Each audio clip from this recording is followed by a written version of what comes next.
GGG is gearing up to make an epic launch with that 0.2 patch of Path of Exile 2. Apparently, the ARPG community is split in branding GGG as the bad guys. What happened to grinding gear games? Why? Oh my god. Holy crap. To keep the hype going for the 0.2 patch, I've scoured the internet to find any clues of any in-depth details of the patch notes that we might get for the coming announcement of Dawn of the Hunt 0.2 Path of Exile patch. Grinding gear games is already on top and it wants to dominate even more. What's up guys, it is Toby from the Master Buck Show and thank you for watching this video. Today we'll be covering drama of LAST EPOCH and Path of Exile 2 with some other supposed patch notes that'll provide us with some information of the coming Dawn of the Hunt patch. We've got a lot of things to unpack. Let's get to it. We're gonna start things off with the supposed leaks that mentions that most likely Grinding Gear Games will be releasing the same patch notes to us for the coming 27th of March 2025. There will be an upcoming live stream for the coming 0.2 Dawn of the Hunt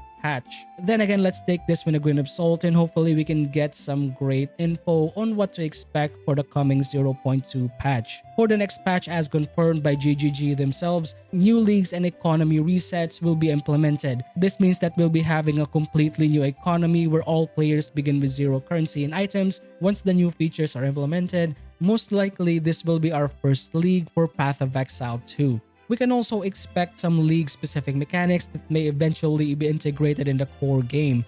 Meta changes and balance fixes are to be expected in the next patch. I'm really hoping we get some buffs at least to the bottom 4 ascendancies in the current patch. The Acolyte of Chayula, the Warbringer, the Pathfinder, and the Witch Hunter. Well, speaking of the Witch Hunter, on my previous Path of Exile 2 video where I mentioned that there are gonna be buffs to minions because of some really interesting helmets that provide an aura of low life. If you guys don't remember, the Witch Hunter has a specific node in its ascendancy class that increases your damage by 35% when the enemy is in low life. With the help of the unique brand new helmet, most likely the Witch Hunter is already getting the buff. Also, the minion build Warbringer can get the buff because of the unique shield that will be dropping for point 2. New weapon mechanics were also introduced to us in a video where we get a major quality of life improvement coming to weapon swapping system, which now allows players to lock one or both hands when swapping. This eliminates the need for duplicate weapons or shield when switching between configurations. This is especially really good for the mercenary because of the weapon swapping speed node that they have along their leveling process.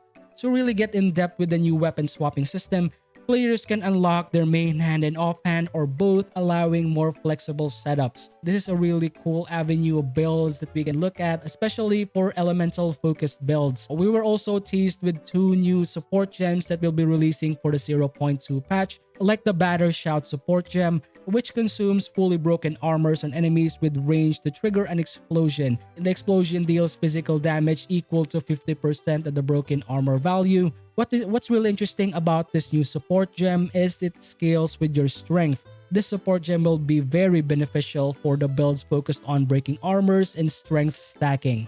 The second support gem that was announced is the Perfection support gem. This grants us the stack of perfection, meaning that we get 5% damage per stack up to 3 stacks. Failing to perfect the timing, remove all stacks, even if the skill isn't linked to perfection. Perfection can also act as a global damage multiplier, similar to Frenzy Charge in PoE 1. There will also be another unique item that we haven't seen before, which is the Mawal's Mination, considered as a shield. We gain additional value due to the new weapon swap system, allowing us to use cross multiple setups. Speaking about gear, we also got confirmation about 2 new weapons that most likely will be releasing at 0.2. That will be the two-handed axes and the two-handed swords. I'm not really sure if two-handed spear will also be included because of the Dawn of the Hunt trailer where we saw the new class wielding a spear-like weapon.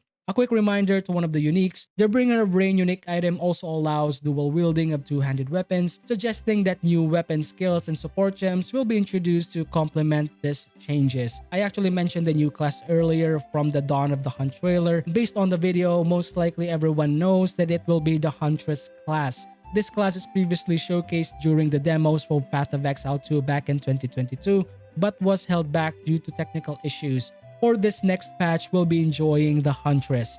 Key features of the Huntress that most likely will be released are a focused and ranged combat and tracking mechanics, like involving traps, ballistas, or other tactical playstyles. The Huntress can also have potential synergies with other weapon types, such as one-handed crossbows, which was teased earlier in the Dawn of the Hunt expansion. The Huntress is also expected to have unique archetypes to the game, blending precision and nature-based skills. Other speculations are for the Druids, which was also playable back in the demo version. The Druid is actually one of the most highly anticipated classes for Path of Exile 2. Hopefully we get confirmation on the next live stream that the Druid will be released on the following patch. If the class is added, players can expect a class centered in shapeshifting, elemental magic, and summoning mechanics. We also got information about the third ascendancy of the mercenary, which was teased to us in an illustration where a mercenary is holding a crossbow with a ballista on the side, or the one mercenary at the left who apparently has a sword and shield and heavy armor. The new ascendancy for the mercenary is supposedly focused on commanding minions and enhancing allies. If that is the case, the new shield will make sense for making a minion-focused build of a mercenary class.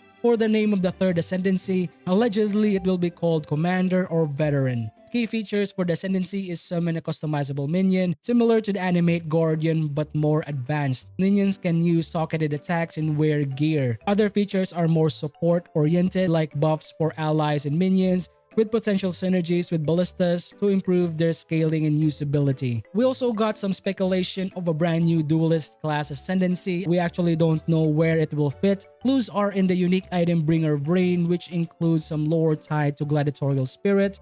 Path of Exile 2's website features a grayed out class button labeled the Gladiator as well. If by any chance the Gladiator is like the Path of Exile 1 counterpart, most likely the features is blocking mechanics for survivability, bleed effects, enhanced damage over time playstyles, stance-based combat, offering versatility, offensive and defensive. Other confirmed features are the Atlas passives, that is focused more on the bottom left portion of the tree. The purpose of this is to make the changes for the Atlas feel more dynamic and rewarding, offering great depth and specialization for in-game progression. Node changes that may be included are Rogue Exile nodes, where it can introduce unique enemies that mimic player builds and use player-specific skills. There's also the Shrine node that expands shrine-related interactions. This may be the ones that increases the duration of the shrines. Strong box nodes, which enhances strong box mechanics, making them even more rewarding. For the final supposed leak, maybe the speculated content that will be the Act 4 expansion. We already got hints for the Act 4 that will be released for the Dawn of the Hunt, with the new content and bosses and crafting bases, where it has ties to Act 4 to further support this speculation. Talking about speculation, people have been speculating that Grinding Gear Games is trying to dominate the ARPG genre. They've already overthrown Diablo 4 miles and miles back. Now they want everything. If you guys have been updated with ARPG news, Last Epoch Season 2 will be released at the 2nd of April 2025. This only gives us at least 2 days to play Last Epoch to test out everything. Right after that, Path of Exile's 2 new league will be releasing as well. The main problem here is how close the dates of release will be. There's no actual concern for Path of Exile 2. The main problem here is Last Epoch. Last Epoch is actually one of the most promising games that I wanted to play for the ARPG genre. I've made a couple of builds and videos for the game already. Unfortunately, as a content creator, majority of the creators covering this game will be moving to Path of Exile 2 because it's the newest toy that you have in our arsenal. The problem is not just for myself, it also resonated with the ARPG community. People have been branding GGG as the bad guys for trying to sabotage Last Epoch's release. If you're looking at this issue based on the company's performance, most likely Path of Exile 2 will be funneling all of the player base from Last Epoch, which is unfortunate. Based on the content alone, Last Epoch isn't a slouch.